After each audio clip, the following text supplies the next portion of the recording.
Bom, vamos voltar a falar do mercado de moedas, porque o dólar caiu forte nesta sexta-feira e fechou no menor preço, na menor cotação em 15 meses, 15 meses, mais de um ano.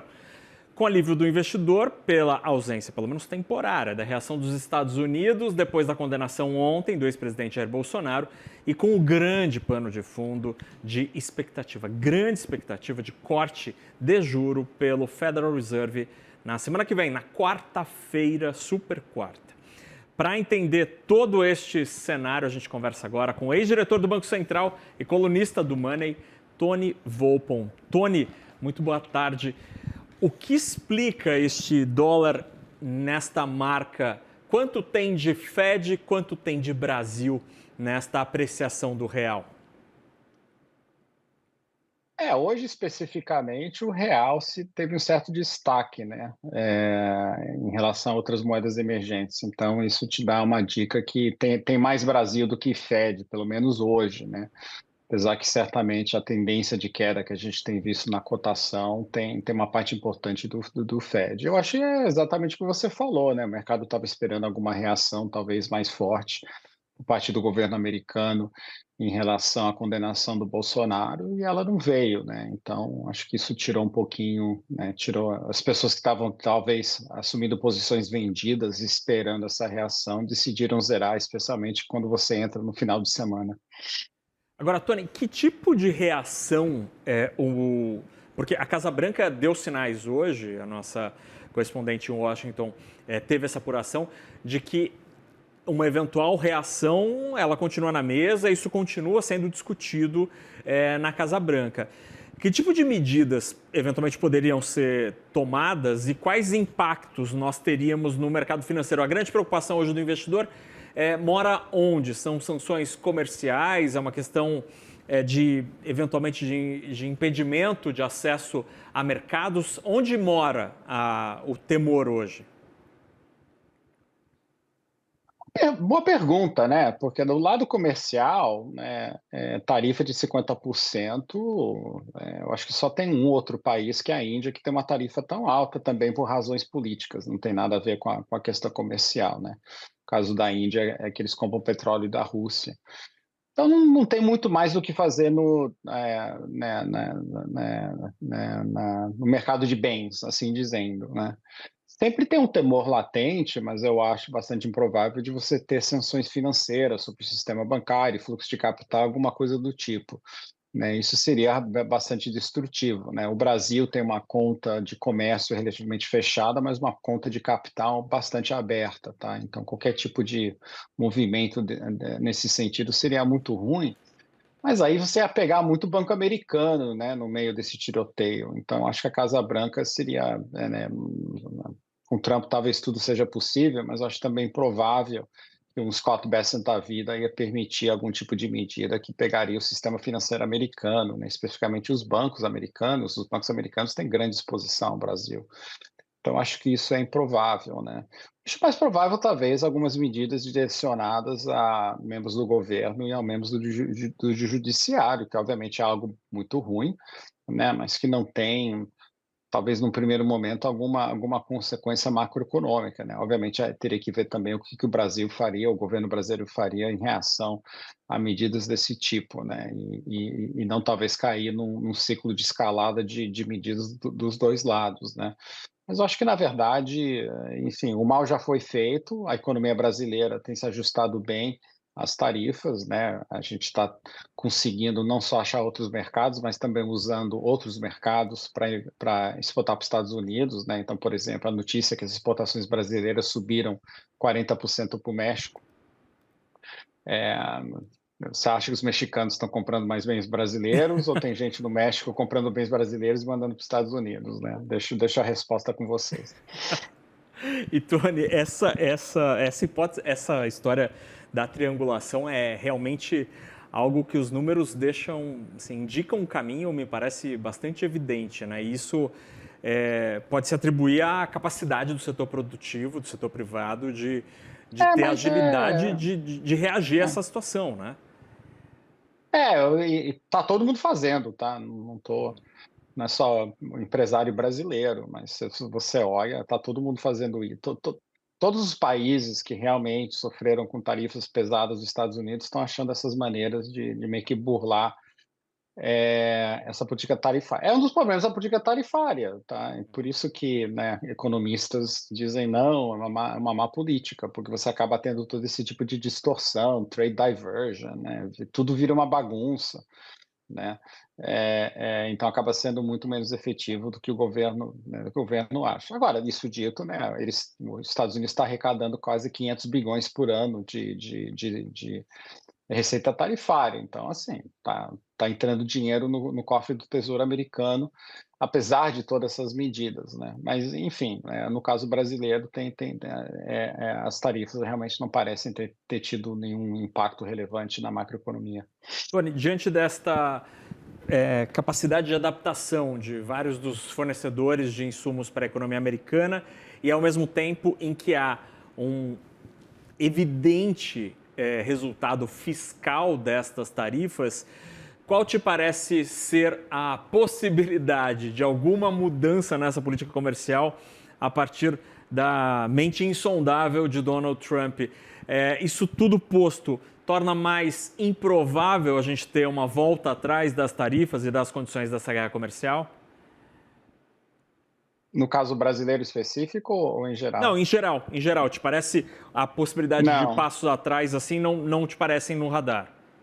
Não, é só escutar o que eles estão dizendo, eles acham que é um estupendo sucesso, né, essa questão tarifária, eles ficam apontando exatamente essa grande receita. Agora, como você sabe, né, essa questão tarifária foi de fato julgada ilegal, né, por uma corte especializada, nesses assuntos, mas o assunto subiu para o Supremo e o Supremo de fato aceitou acelerar o julgamento sobre essa política, tá? Porque, né, furou a fila basicamente.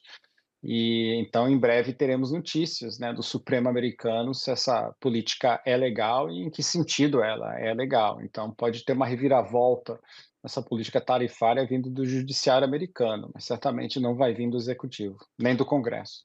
E, Tony, para a gente terminar essa conversa, com esse patamar de valorização da moeda brasileira e como os nossos problemas aqui no Brasil, esses continuam iguaizinhos ao que a gente tinha há vários meses, problema fiscal, dúvidas sobre as eleições, te parece ser um momento de entrada na moeda americana e nos ativos americanos?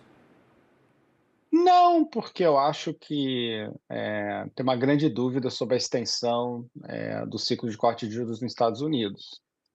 E é possível, tá, que seja né, a extensão desse ciclo seja maior do que o mercado está precificando, o que historicamente, né, levaria a apreciações, mais maiores nas moedas dos emergentes. Então a gente está no momento, como diz todo bom trader, né, "don't fight the trend", né, tem uma tendência aí de valorização, né, tem fatores, subjacentes fundamentais que estão apoiando essa tendência, e até alguma coisa virar, mais fortemente, no cenário, a tendência é que a tendência continue, né, para não complicar muito o raciocínio.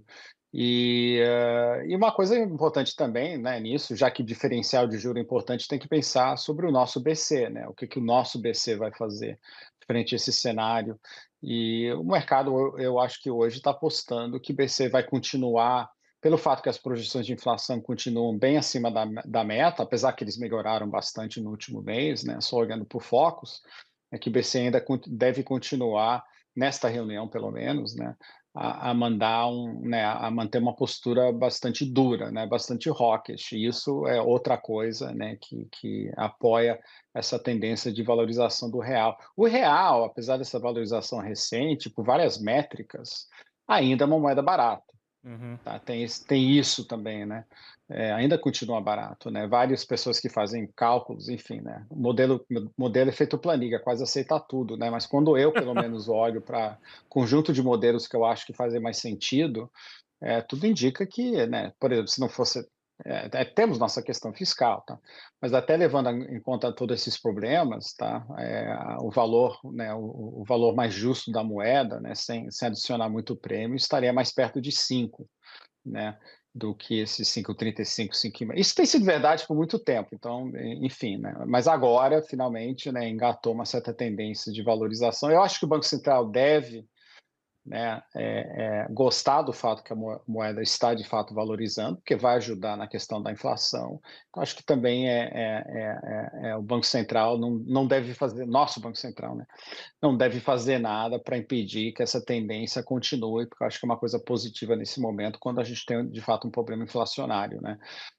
Em algum momento, obviamente, isso vai mudar, né? Especialmente se houver, por exemplo, né, se a economia ficar mais fraca, né, projeções de crescimento cair, e obviamente todo mundo olhando a inflação. Então, isso eu acho que muda em algum momento, mas não é o momento para o nosso BC brigar contra essa valorização.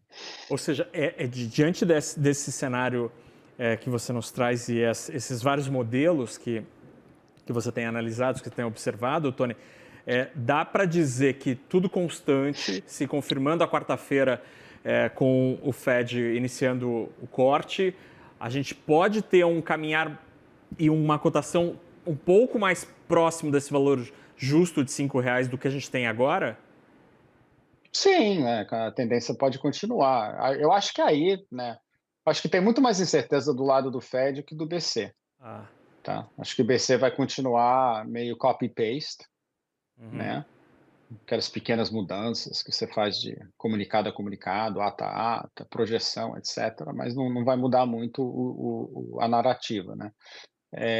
Agora o Fed, né, iniciando um ciclo, quando a inflação de fato não está mega confortável aqui nos Estados Unidos, né, aí vai ter todo, por exemplo, muita gente acha que vai ter dissensão no voto, né, vai Ah, ter gente que não vai votar pela queda de juros, então vamos ver quantos membros do Fed não vão votar pela queda de juros, né. Então tem muito mais incerteza de qual vai ser esse início, então aí barata voa, tá? Então pode ter um corte, pode ter né, o hawkish cut ou o dovish cut, né? Você pode cortar e mandar uma mensagem mais dura que o mercado estava esperando, e aí pode ser o contrário, né?